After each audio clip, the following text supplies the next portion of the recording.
abriste la puerta y puedo entrar. Hoy vengo a adorar al santo lugar. Abriste la puerta y puedo entrar.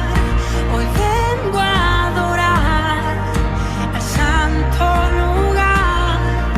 Abriste la puerta y puedo entrar. Hoy vengo a adorar al santo lugar. La cruz habla de cómo el Salvador dio todo por un pecador. La cruz, tu sangre marcó. El Rey su vida entregó y salvación al mundo dio. La cruz habla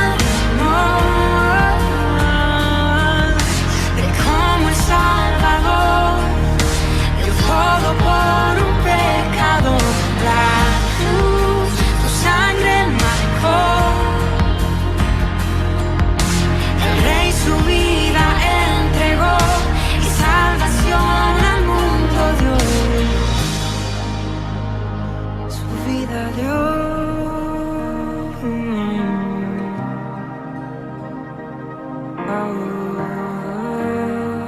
Bueno, quiero comentarles que el día de hoy tengo un tremendo privilegio y ese es de los privilegios que más me gusta.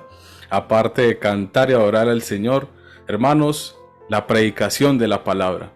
Nosotros hemos titulado este mes como Navidad, ¿verdad? Hemos estado hablando acerca de algunos temas referentes a esta mención de la Navidad, como lo veíamos hace 8 días, pero quiero hablarles hoy un tema como para ir finalizando esta etapa de este año, ¿verdad?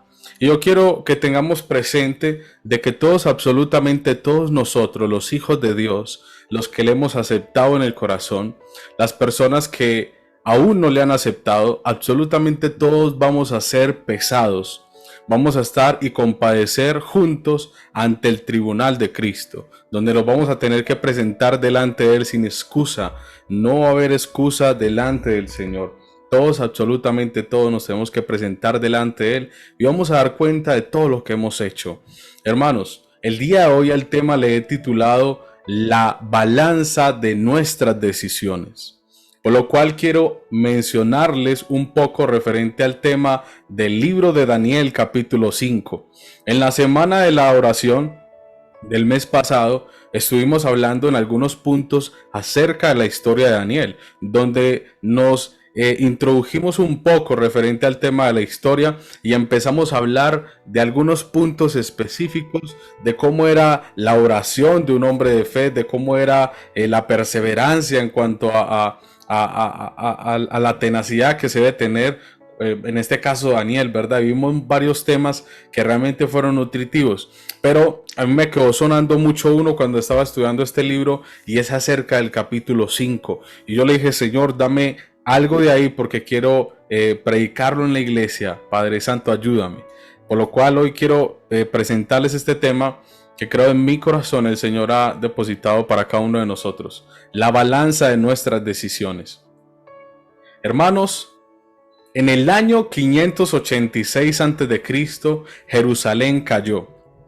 Cayó en manos de Babilonia debido a las decisiones y rebelión contra las leyes de Dios. La gente se apartó de los mandamientos divinos. De hecho, en el segundo libro de Crónicas, capítulo 36, versículo 14, dice que asimismo todos los líderes de los sacerdotes y el pueblo aumentaron la prevaricación, siguiendo todas las abominaciones de las naciones y contaminaron la casa del Señor que él había sacrificado en Jerusalén.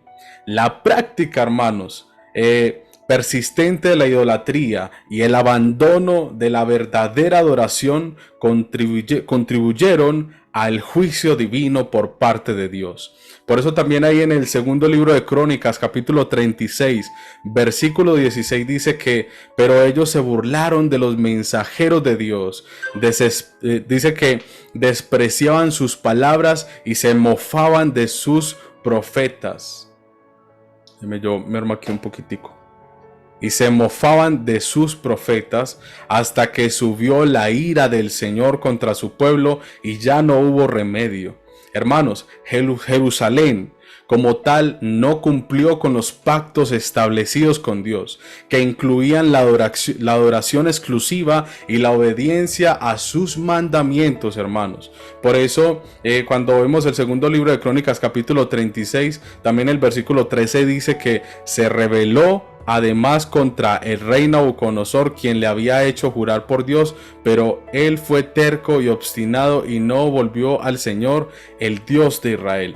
Hermanos, por lo cual Dios a través de las profecías les empezó a hablar al pueblo de manera específica y hubieron algunas advertencias. A través de los profetas Dios advirtió muchas veces al pueblo de Jerusalén sobre todas las consecuencias de su desobediencia, idolatría y la falta de arrepentimiento en su corazón.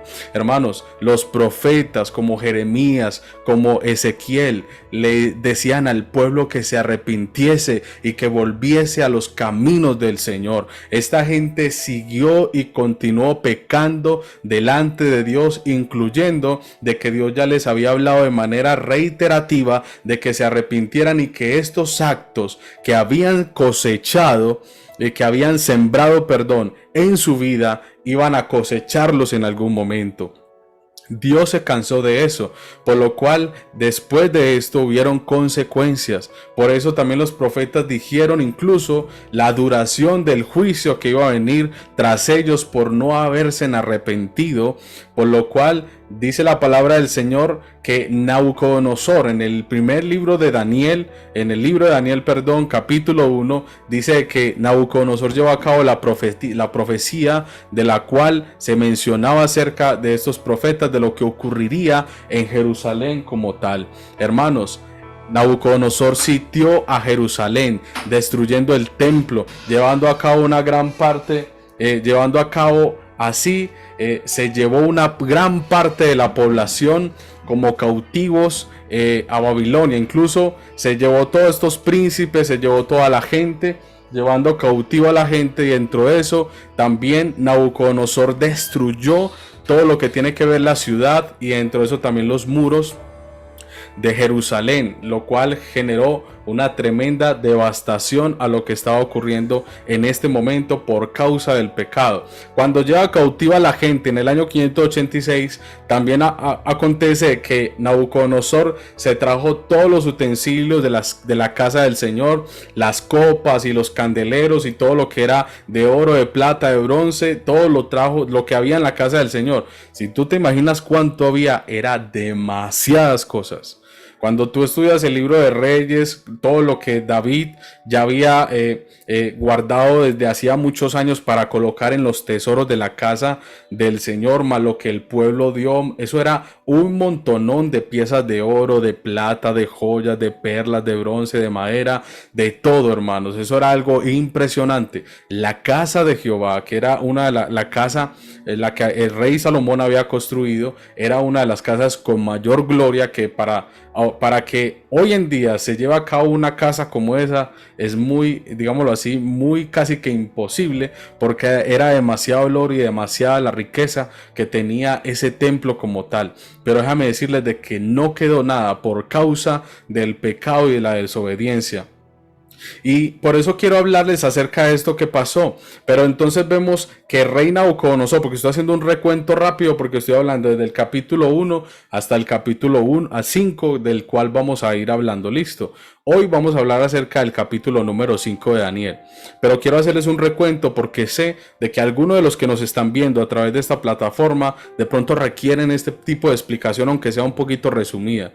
Hermanos, y también pasa de que de que dentro de eso Daniel fue un hombre fenomenal, junto con sus compañeros, el cual les cambiaron el nombre a Sadrach, Mesach y Abednego. Belsasar, en este caso era Daniel, así le llamaban porque les cambiaron el nombre, y estos jóvenes propusieron en su corazón no contaminarse y permanecer fieles delante de Dios, guardando los procedimientos bíblicos, en este caso guardando bajo las profecías bíblicas. Estos hombres no vieron las hazañas de Dios, pero sí guardaron su corazón en los escritos, y por eso vemos en todo este tiempo cómo Dios los exaltó cuando estaban en la estatua de oro. Estos tres jóvenes no se arrodillaron y Dios los libró del horno de fuego. A Daniel en su debido momento también Daniel reveló el sueño de rey Nabucodonosor, y asimismo le engrandeció Dios en gran manera delante del momento de reinado de Nabucodonosor.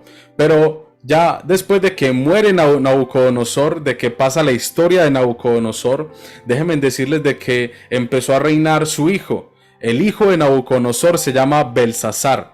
Belsasar, un jovencito, el cual estaba lleno digámoslo así, de altivez, de arrogancia. Ya Daniel no se encontraba como en su apogeo, digámoslo así. Daniel no se encontraba a las afueras del palacio, Daniel no se encontraba allí. Por eso dice la escritura en el capítulo 5 que este muchacho Belsasar, después de que muere su padre, dice que organiza un gran banquete para sus príncipes. En este caso tenía 1000 príncipes ahí dentro del palacio. Dice de que este hombre hizo un gran banquete, a tal punto que ya llevado por el vino, dice la escritura, porque voy a resumir, es el capítulo 5, tiene muchos versículos.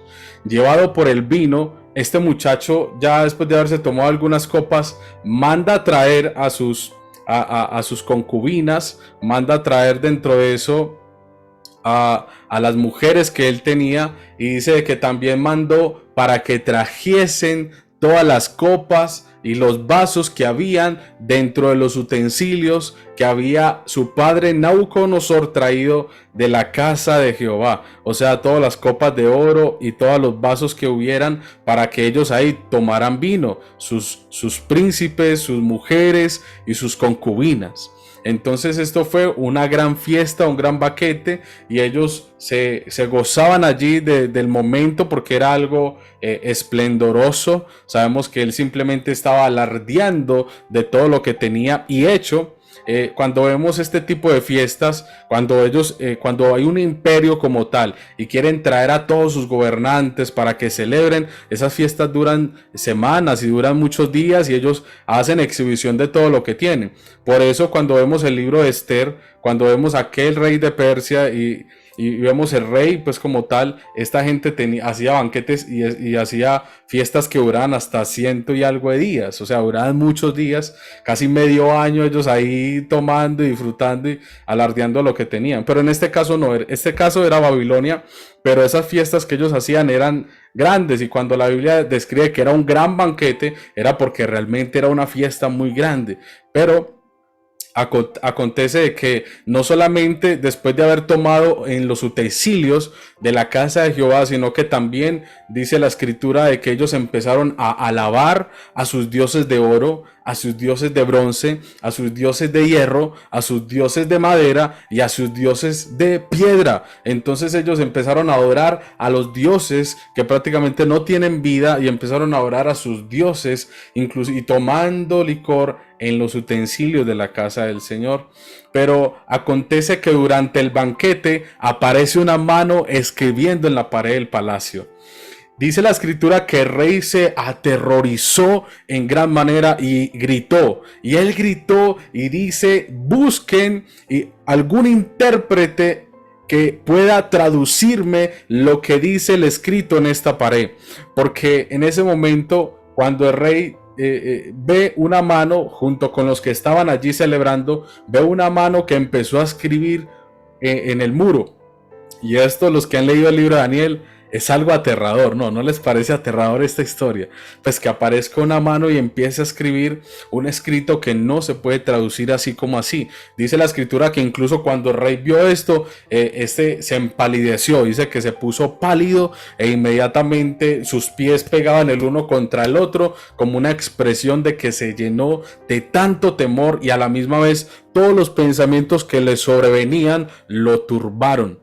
Y también él en algún momento había tenido un registro de su padre Nabucodonosor. En el momento que él se exalta y se cree muy poderoso, es humillado por Dios, el cual terminó perdiendo la conciencia y comiendo pasto como los asnos, hasta que reconoció de que Dios es el Dios y Rey de reyes y Señor de todos los señores, ¿verdad?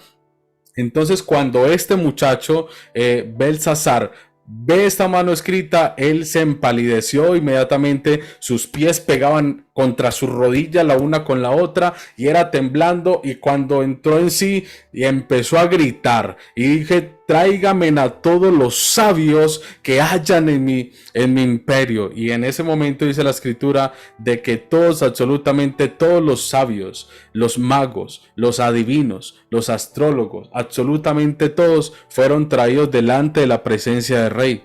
Pero acontece lo que ya sabemos: ninguno de ellos pudo interpretar las palabras que aquella mano se había escrito en esa pared, y las palabras pareciera que iluminaran, pareciera que resaltaran aún más y se detallara muy firmemente lo que se escribió, y de lo cual este hombre no durmió. Pero en ese momento dice la escritura de que viene la reina madre. En este caso Nabucodonosor había muerto, pero su esposa no, pero empezó a reinar su hijo, lo cual, cuando habla de la reina madre, es que viene la mamá de Belsasar, que era rey, ¿verdad? Entonces viene la reina madre, que era la madre del rey, y le dice dentro de sí, le dice, y le hace una sugerencia, le dice: llama un nombre, que cuando tu padre en su reinado tuvo algunas dificultades acerca de interpretación de sueños y esto, este hombre llamado Daniel, él fue reconocido por su sabiduría durante el reinado de tu padre. Entonces, cuando la reina le hace la sugerencia a este muchacho, inmediatamente mandan a traer a Daniel. Pero Daniel inmediatamente es llevado ante la presencia del rey, quien le pedía de manera insistente que por favor interpretara aquellas palabras que estaban escritas en la pared, debido a una mano que salió de la nada, que estaba detrás del candelero y que empezó a escribir tronantemente delante de la fiesta, lo cual hizo de que el festín se convirtiera en silencio. Yo creo que si hubieran dejado caer un alfiler dentro de la sala, se hubieran dado de cuenta, porque fue de tremendo susto al ver esa mano escrita allí. Pues dice la escritura de que Daniel inmediatamente reprende a Belsasar. Él lo reprende y le dice acerca de todo lo que había pasado, también con la experiencia de su padre Nabucodonosor, el cual, como les decía, fue humillado, pero luego, después de haber reconocido la supremacía del Dios Altísimo, volvió a recobrar la memoria. Lo que quiere decir era de que Dios era el más grande y que no había ninguno en un reinado quien él no haya puesto. Dios es el que pone reyes y Dios es el que quita reyes. Por eso fue que Daniel, en este caso, reprende a este rey Belsasar, el hijo de Nabucodonosor, y le recuerda ese momento. Pero claro, este rey le insiste y le dice que se le interpreta el escrito que está en la pared. Él le pone un collar de oro forjado, el cual representa poder delante de un reino, y le dice: te haré el tercero más grande delante de mi reino y te daré oro, etcétera, etcétera. Pero inmediatamente Daniel le sigue reprendiendo y le dice: yo te daré la interpretación de la escritura, pero quédate tú con tus regalos. En ese momento Daniel empieza a hablar acerca de la escritura, la cual se lee como Mené Tekel Uparsin, que Daniel interpreta como el fin del reino de Belsasar, su falta de peso en la balanza de justicia y la división de su reino entre los medos y los persas. Hermanos, esa misma noche fue muerto, o mejor dicho, fue asesinado Belsasar a mano de Darío, rey de Meda, el cual tomó el reino de Babilonia y el cual también fue dividido conforme a la palabra de Jehová, como estaba escrito en la pared en medio de la fiesta. No duró un día, llegó el momento. Todo es por causa de una desobediencia. Hermanos, la deshonra al Dios Altísimo al utilizar los utensilios sagrados del Señor para su banquete. La aparición también de esta mano misteriosa fue algo que se vuelve un poco, ¿cómo lo diríamos nosotros? Realmente da mucho temor o mucho susto al ver que tú estás cometiendo un pecado y que realmente sea el último día de tu vida. La incapacidad de los sabios. Aquí vemos cómo Dios se mueve de una manera poderosa a través de los que son fieles delante de las circunstancias y que persisten en el tiempo. Daniel recuerda claramente la historia de Nabucodonosor a su hijo, el cual después de haber visto lo que había pasado con su padre, no se humilló delante de Dios y es más, empezó a alardear de lo que tenía y nunca se humilló y más bien se engrandeció y utilizó lo que no debía hacer. Entonces todo esto conlleva a algo que quiero decirles en esta hora. Yo quiero hablar acerca de Mene, de Tekel y de Uparsin. Hermanos, Mene significa serás contado. Dios ha evaluado y contado los días del reino de Belsasar, señalando el fin de su gobierno. ¿Qué significa esto? Esto simboliza de que Dios ha evaluado y contado los días del reinado de Belsasar. Hermanos, todos, absolutamente todos los días desde el día 1 que tú naciste hasta el día de hoy serán contados. Absolutamente todos. No quedará un segundo sin que haya pasado revista al Señor y sin que te haya dicho todo lo que podías hacer y que actuaste bajo tu instinto, bajo tu voluntad y que también tenías el camino correcto y que decidiste dentro de sí hacer lo incorrecto o los actos que hiciste para hacer lo correcto. El Señor contará todo lo bueno y también todo lo malo que tú hayas hecho hasta el día de la muerte. Hermanos, no habrá un día que el Señor se le vaya a pasar.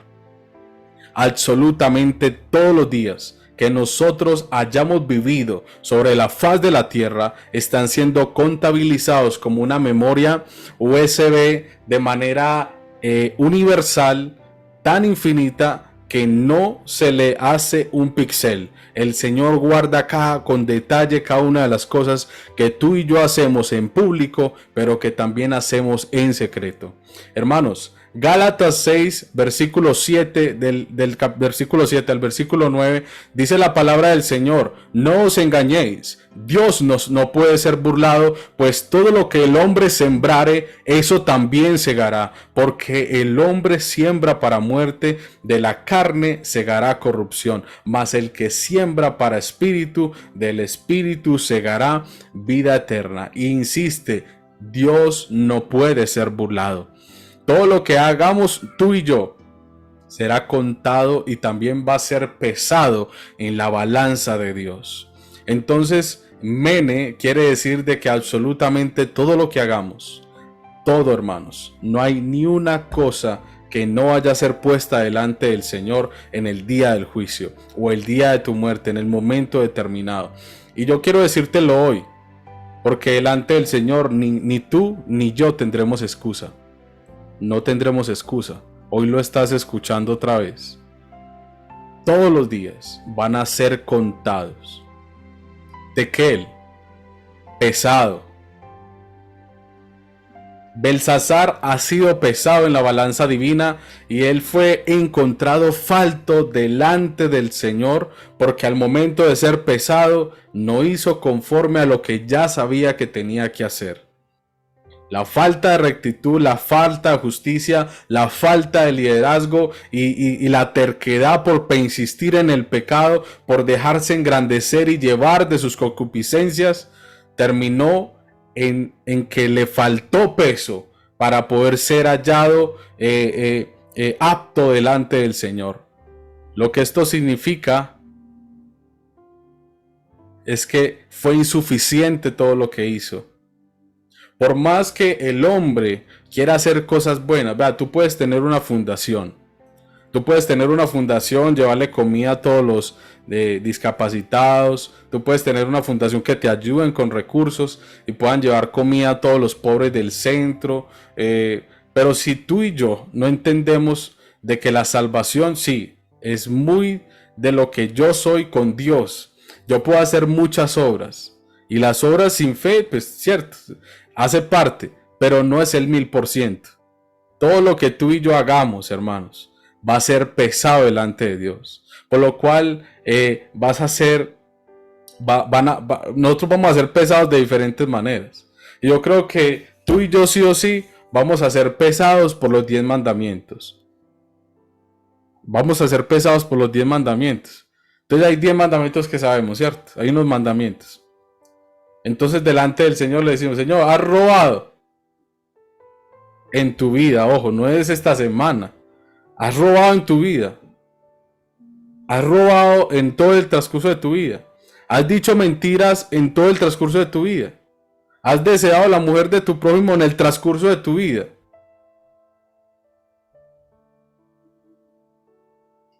Has dicho falso testimonio delante de tu hermano en el transcurso de tu vida. Has amado al Señor tu Dios sobre todas las cosas. Tú y yo vamos a ser pesados delante de Dios. Y sin ofender, todos vamos a ser hallados culpables. Y ahorita les digo por qué. Todos vamos a ser hallados culpables delante de Dios. Todos, absolutamente todos. Es más, si tú eres impecable, pues. No, Señor, es que de los 10 mandamientos hay uno solo, Señor. No sé, el de la mentira, Padre. Pero de resto todos los cumplo. Soy intachable. Hermanos, o decir, hasta hoy puedo decir, yo no he fallado en ningún mandamiento. Pero si en alguna instancia de tu vida fallaste con solamente un mandamiento, quiere decir de que si rompes un mandamiento en tu vida, también quiere decir de que los rompiste todos. Porque cuando yo fallo en uno, fallo en todos. Entonces, como en la escritura, si yo fallara un mandamiento, es como si los hubiera roto todos a la misma vez. Por eso, el que esté libre de pecado, tire la primera piedra al televisor o al celular, hágale. Yo veo, apenas le parta me dice. De los que estamos aquí y los que están viendo a través de esta plataforma, si tú estás libre de pecados, tire la primera piedra. Tírela. Por eso, vamos a ser pecados por las iras, por los rencores, por las malas palabras hacia los hermanos, por la pornografía, por dejar de que en tu familia se metiera las cosas que no son de Dios, por participar en cosas incorrectas. Todo eso. También vamos a ser pesados, hermanos, por la ley del amor. Vamos a ser pesados por la ley del amor. En algún momento, Cristo viene y dice, el primer mandamiento que cumple todos es amar al Señor tu Dios con todo tu corazón, con toda tu mente, con toda tu alma, ¿cierto? Pero también dice, hay un segundo mandamiento, también de importante, y dice que amarás a tu prójimo como a ti mismo.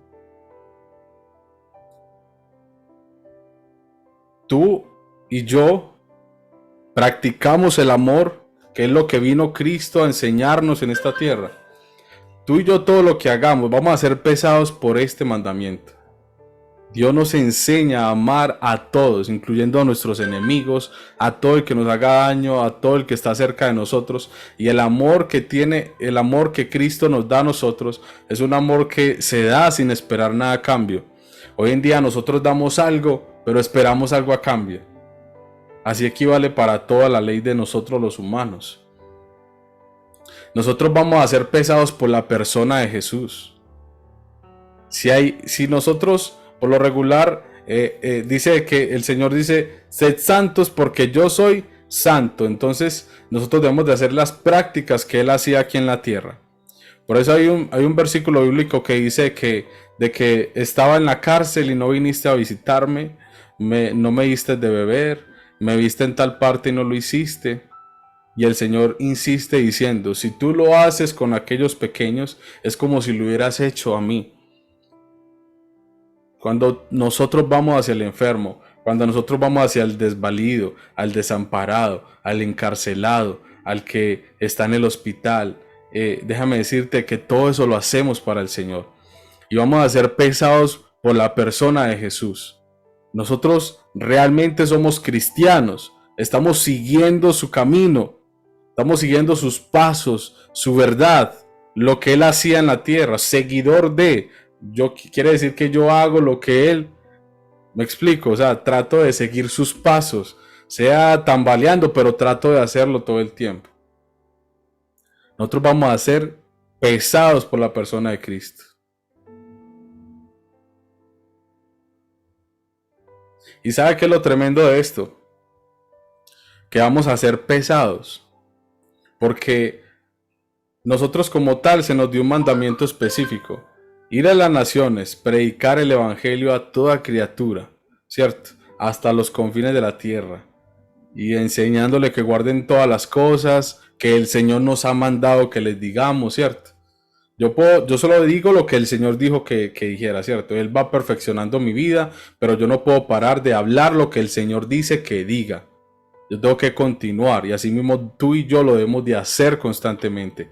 Y vamos a ser pesados por nuestras oportunidades. Los discípulos en ese momento a pie y también con sudor en su frente, con el sol encima, muchos eran asesinados, permitieron de que el mensaje de la palabra se esparciera. Hoy tú y yo tenemos redes sociales, tenemos las Biblias gratuitas en todas las versiones, tenemos libros digitales que podemos comprar de estudios bíblicos profundos donde habla acerca de la homilética, la hermenéutica. Incluso mandamos en el grupo de la iglesia virtual, mandamos un instituto bíblico de Florida, de una universidad de Miami, Florida. Gratuito para todo el que quiera, solo para líderes y para pastores. Lo mandamos a la iglesia, ahí está en la plataforma. Si ustedes miran los mensajes, ahí está cómo se inscribe. Nadie pregunta acerca de esto. ¿Por qué? Porque a nosotros nos interesa mucho aprender de todo, pero en cuanto a la escritura, muchos, no estoy diciendo que todos, muchos como que le evadimos, ¿cierto? Primero mi carrera, primero lo uno y primero lo otro. Nosotros vamos a ser pesados por nuestras oportunidades, absolutamente por todas las oportunidades que tenemos. Estamos en los grupos de WhatsApp, estamos en las plataformas que pueden llegar y que uno pagando puede llegar al mundo entero y no lo hacemos. No hay excusa, hermanos, no hay excusa. No hay excusa. Vamos a ser pesados. Vamos a ser pesados delante del Señor. Y lo tremendo de esto es que cuando viene esta palabra Upharsin, o sea que Pérez Upharsin, que ese reino sería dividido. El reino había sido roto y había sido dividido. O sea que le estaban diciendo a Belsasar, hermano, hasta aquí llegaste, no tienes chance de nada más. Fue hasta hoy que viviste. Hoy tú y yo tenemos oportunidad de presentarnos delante del Rey. El día de hoy tenemos chance de arrepentirnos de todos los pecados que hayamos cometido. El día de hoy debemos de entender de que solo es a través de Jesucristo quien podemos hallar el peso en la balanza.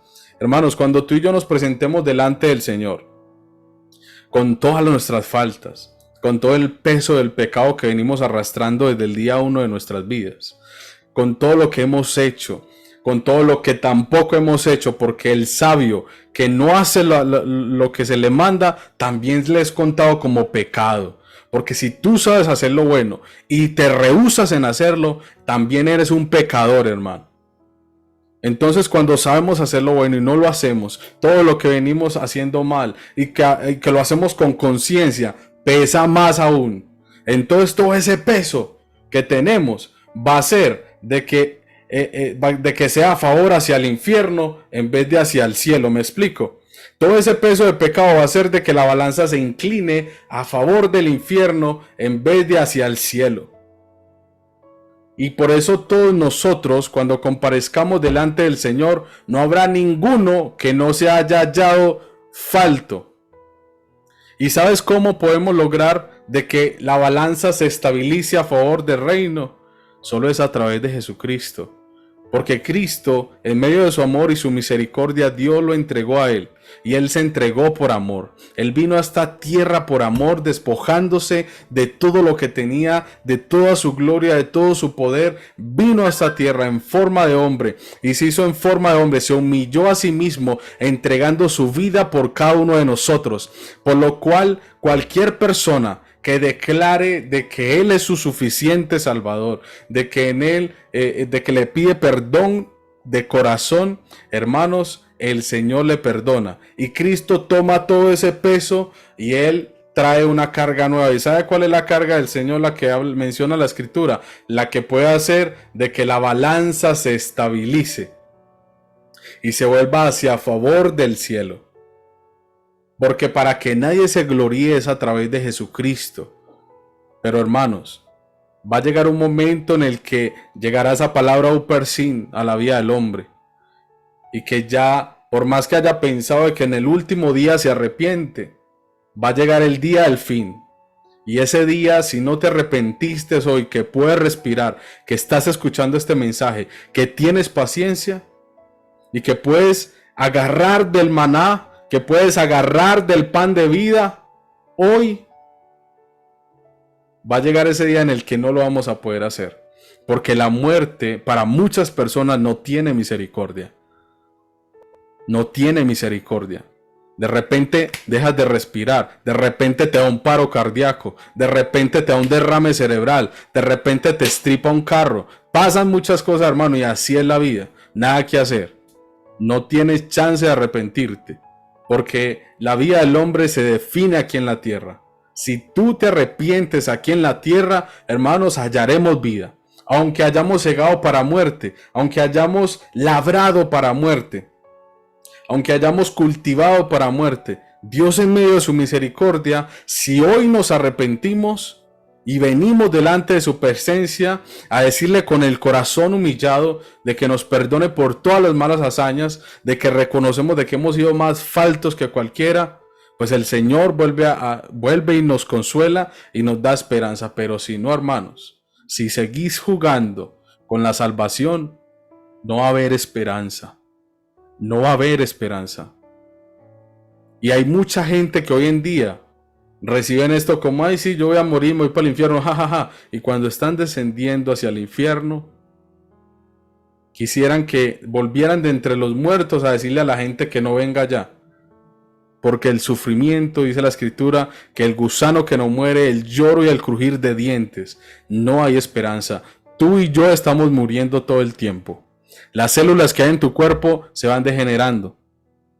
Tu mente no es la misma, vas perdiendo la capacidad, te vas encorvando. Salomón hablaba acerca de que los días que no hay contentamiento, hay días donde van a ser malos. Pero hermanos, es mejor estar delante de la presencia del Señor con una disciplina de oración, con una disciplina creyendo de que el Señor se va a mover en mi vida a favor de mi familia. Apartando de nosotros la muerte, las tristezas, esos sueños rotos que de pronto a veces encaminamos sin rumbo y como que sin descanso. Dios, hermanos, es la única esperanza que nos queda, pero la hallamos aquí en la tierra. Hoy tenemos esperanza, mañana no sabemos. Entendamos que no es una predicación de terror, no es una predicación de terror. Hermanos, yo en 3 días ya estaba entubado y no hubo esperanza así, eso fue una. Nada que hacer. Y así mismo hay mucha gente que de repente les da algún ataque de alguna cosa y no hay nada que hacer. Son fulminantes y tú lo sabes. Te ha pasado en la vida. Hoy es el tiempo. Hoy es el tiempo de arrepentirnos. Hermanos, hoy es el día de arrepentimiento para todo aquel que decide volver a los caminos del Señor. Hoy es el día. Yo te pido con el corazón de que si de pronto quieres arrepentirte ahí donde estás, si quieres decirle, Dios mío, ven a mi corazón, perdona todas las faltas que he hecho. Hermanos, es que ¿sabe qué significa esto? Que nosotros no podemos despegarnos de las manos del Señor. Es que, hermanos, si nos despegamos de las manos del Señor por nuestros deseos, ¿qué esperanza habrá para aquel que se desprenda de las manos del Maestro? Hermanos, pues Jesús tiene que ser el motivo de nuestra adoración. La única esperanza de la cual me puedo aferrar en este mundo es de Jesucristo. Es la única esperanza. Es la última oportunidad que me queda y es Él. Porque es a través de Él, hermanos. Es a través de Él. Y Él es tan misericordioso que te perdona. Te perdona lo que sea, pero no vayas al infierno. El Señor no quiere que nadie se muera, hermanos. El Señor no quiere que nadie se pierda. El Señor está esperando a que todos procedan al arrepentimiento. El Señor está esperando a que todos vuelvan a su presencia.